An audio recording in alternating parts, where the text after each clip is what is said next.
So good morning. My name is Inspector Kevin Kunetzki.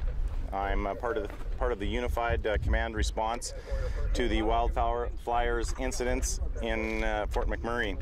I'm also specifically a STO commander, which we refer to as the Special Tactical Operations Team for the RCMP.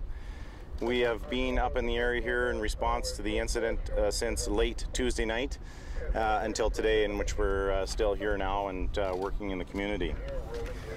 I have a number of things that I'd like to provide on behalf of the RCMP perspective to the residents, to the people of Canada, and to those watching here today.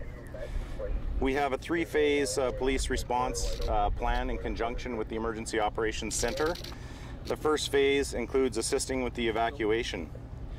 That includes canvassing every home in the community to identify those people that might still be in need. We've identified over the course of the days people, for example, that didn't have any communications, no means of getting out of the community. And so that's our first priority, is to making sure we're going to all the homes in the community and checking on the status of those people, verifying occupancy or non-occupancy, observing the state of the home. We are not forcefully entering the residences in Fort McMurray unless exigent circumstances exist. And what I mean by that is, if someone was inside calling for assistance or help, we would go in only at that time to provide assistance, or if our observations led us to protect life. The second phase, which occurs simultaneously and is ongoing, is to normalize the policing operations and the police presence in the community.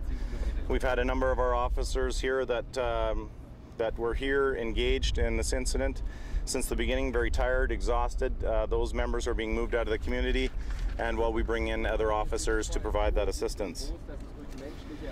Both detachments were initially evacuated, the detachment in Thickwood as well as the South Detachment, and so we want to get at least one of those detachments operational again and remove them from the mobile command posts. We want to ensure they get power and resume those operations. The third, which most of the residents will want to know, is to assist with the eventual return of the residents to the community. I can only say at this time that that will be a significant period before that can be done. That decision will not be made by the RCMP specifically.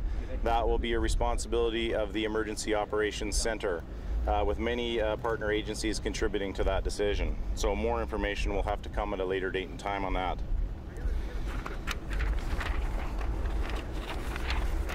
I'd like to talk a little bit about today's police activities, just to give the people an idea of what types of things are going on in the community. We are continuing to canvass the homes at this time. I'm sure you can appreciate 90,000 residents that have been removed from their homes equates to a large number of residences that must be checked. We are approximately 30% complete going to every home in the residence at this time. We want to provide a police presence in the community and reopen the detachment at the south I've mentioned.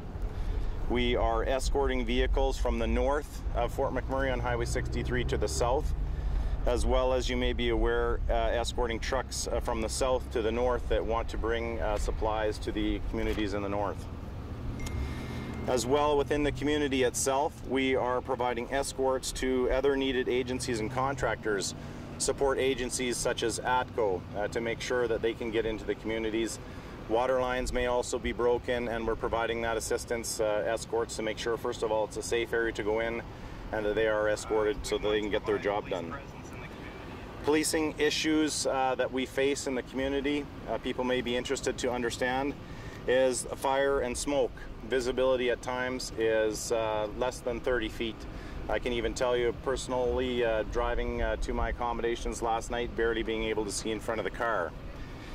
I can tell you that another challenge on occasion is determining who should be or who should not be in the authorized zones.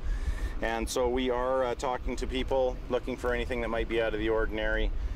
Uniforms, those sorts of things can help us to make that determination. It is very dangerous in the community with things like visibility and smoke. You'll notice that here it's not too bad, but I can tell you in the zone our officers are all wearing masks to protect their breathing.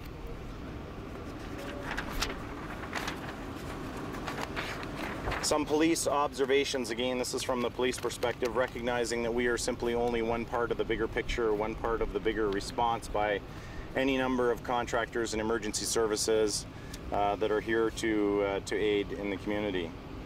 The majority of residents did evacuate the area as directed per the mandatory order.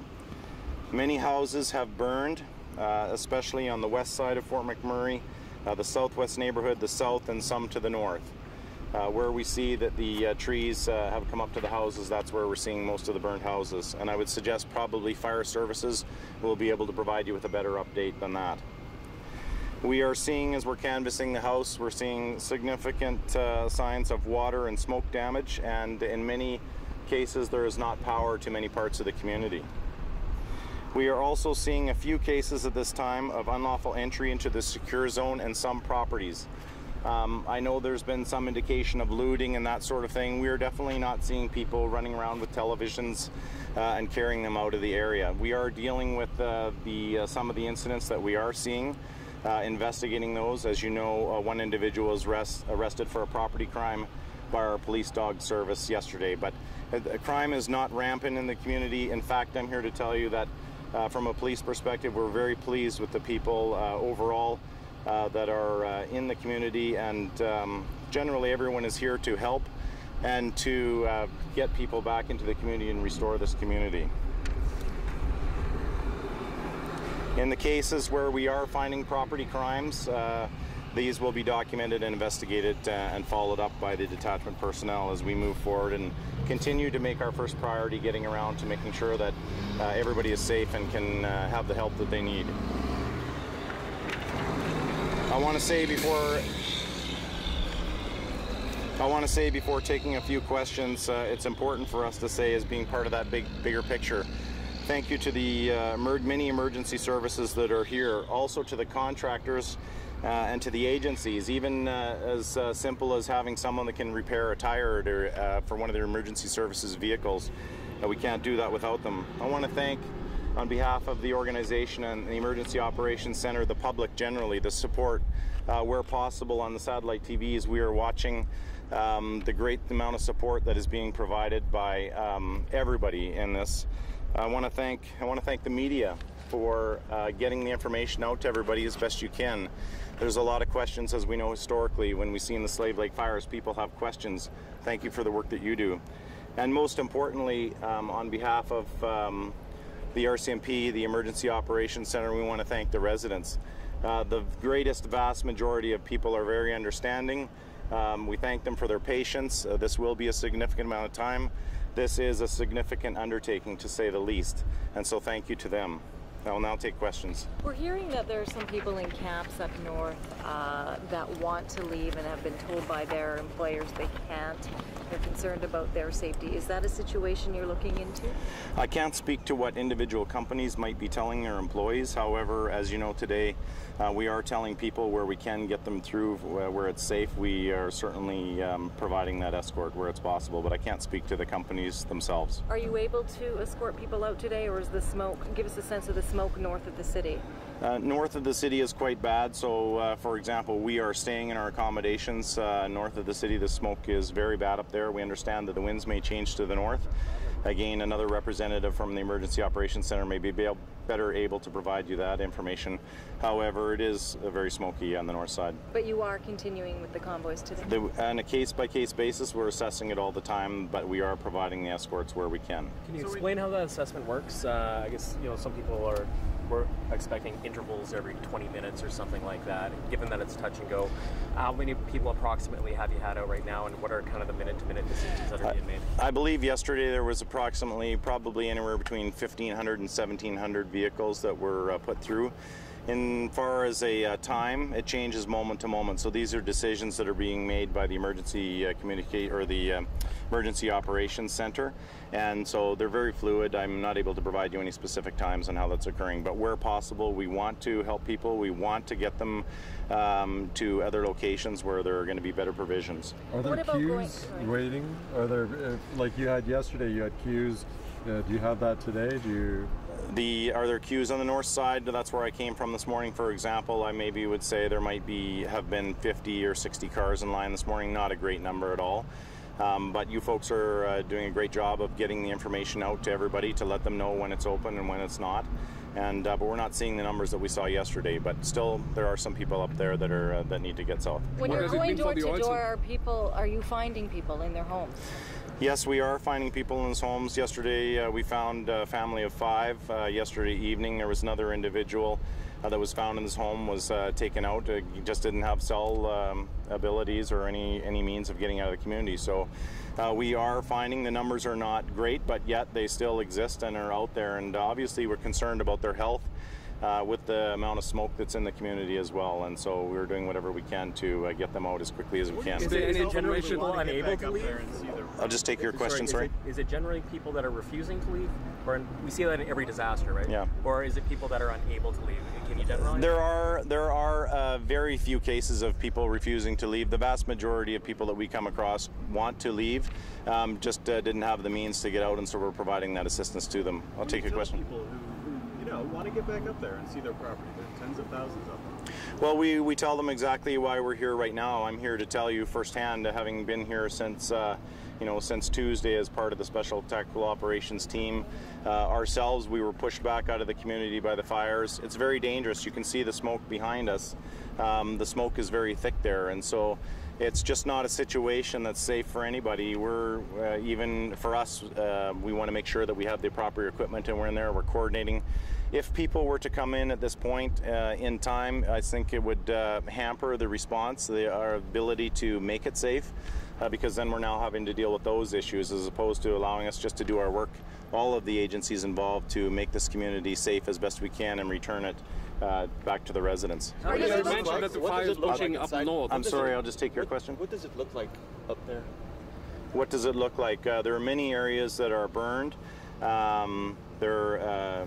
It's very quiet in terms of mostly just police and emergency response people, which allows us to do our work. But the visibility within the city of Fort McMurray is very poor in light of the smoke, and we're expecting it to get worse today. You mentioned there was a concern of the winds pushing the fire north. Do you know how close some of the oil and gas infrastructure up there? I don't know. Your question is about the fires and where they're heading. That's probably not a question that's best for me to answer. I would lead that to our fire services to respond to that question. Most likely with fire also, but you were talking about homes that were close to the woods that were the ones that sustained much of the damage. Can you give an estimate of all of the homes in Fort McMurray?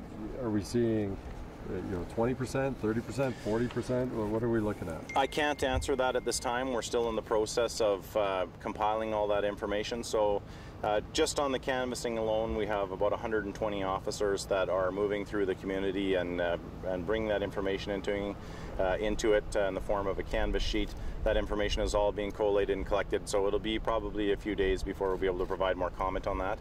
And that's something that we would want to ensure that fire services is also able to provide some information on, to having first-hand information from the fire side. Could it become the point where you have to give up Fort McMurray to the fire? I'm sorry, can you repeat that question? Could there be the point that you have to give up Fort McMurray? Well, your question is there a point we might want to give up Fort McMurray? That's certainly not on any of our minds, and not something that we've considered. The fire, from our perspective, from the police perspective now, the greatest dangers have come through, and I say that cautiously because the wind can certainly cause any problems, but we have no intentions of giving up. Do you know the causes, or you're still exploring every possibilities? The cause is not known at this time. There is an investigative team that is assigned to the cause of the fire, and what that outcome will be, we don't know at this time. So can you just give a sense, in the city, are crews putting out hotspots, and where are most of the planes today? The crews are continually putting out hotspots, and even in fact from where our team is, just to the east, there a lot of smoke and fire. But the other emergency services personnel, fire services, are doing a great job at doing what they can to put out those fires so they don't become worse. Even efforts, I can say, using cats to move some of the trees away from the detachment, in particular the south detachment, which is we're set up outside of, so that should the fire come, then at least we can save some of those facilities, I think. But so just a great job by all emergency services agencies from our perspective, for sure. You talked about pulling some of your officers out. Can you talk about the amount of work, how much time, how hard it's been, challenge-wise, breathing, moving around? It's a tremendous undertaking. And I'll speak from the RCMP perspective. We have at any given time anywhere from 300 to 350 officers in the community at present. And if we consider that Fort McMurray detachment would have anywhere around 200 members, and I don't have the exact figure, that in itself is a tremendous undertaking just to get those members out, ensure that they can be with their families, and ensure that we're looking at their health and wellness. Requires a great number of resources, even in K Division, across this division, and in fact from other divisions providing support and provide relief. Even as we continue to go forward, there'll be a point where we'll need to be relieved as well, and so it's a tremendous undertaking to say the least. But the amount of time, are they doing 10-hour shifts, or are they being allowed to come out so they're not always breathing in masks, or how does that work? Well, initially, like any emergency services response, the hours are long. I'm sure you've seen and talked to some of the fire services putting in very long days. Our attempt now is to normalize that as we cycle people through, so that we continue to have 24/7 operations, but not having to work our people as long as maybe they have been initially. So we would get it down to 10 or 12-hour shifts as opposed to much longer than that. So there were 1,600 structures lost, and that was essentially all Tuesday. Has there been any significant changes in that time? Not in the Fort McMurray area that I'm aware of, but that's probably a question best responded to by fire services. Thank you. You mentioned there was some incidents of crime, not much, but were those people who were already in Fort McMurray, or did they come in without permission? Do you have any idea of? I can't say if they were already in the community or have come in, but what we would believe is that those are people that have chosen to stay behind. So I can tell you, even in other cases where there may have been some incidents of homelessness, those people are being provided assistance by the emergency social services, and they're getting out. So it could be in a number of things, and I'm not saying that those individuals are involved in crime. I'm simply taking the opportunity to tell you that there are other people in the community that didn't get out, and they are being provided the assistance that they need. In this case of property crime you mentioned, can you give us a few more details? Is it a break-in, or what? Can you tell us? Well, those matters are still being investigated. They're anywhere from minor mischiefs to people forcing entry into a home. And so the numbers of those, I don't have those yet. We're obtaining those numbers, but they're definitely not significant in terms of what we've seen to date. But we're still in the early stages of going through the community. But again, I want to assure people this is not a situation where people or crime is rampant or that sort of thing. I just can't say enough about the excellent community people and those that are coming together to help and to restore some sense of normalcy here in Fort McMurray. Can I just have your name and your title? I arrived a little late. Sure. It's Inspector Kevin Kunetzki. Kunetzki? How do I? Kunetzki. Kunetzki. Okay, thank you. Inspector, where are you based out of usually? I'm based out of Leduc Detachment initially. I'm the officer in charge of Leduc. So yeah, you must get to the point where this thing kind of has to stabilize from a staffing perspective, and you start looking at bringing in other shifts. Oh, for sure. People, right? Yes, that's right. We're going to want to, and that's the process that we're in now, and a large team of resources behind us, providing that assistance to normalize. So looking for reinforcements, BC, Manitoba, Saskatchewan, across the country. Yes. Can you just give us a sense of the assets that are here, like in terms of the different types of, in a very general sense, the different types of roles RCMP are playing?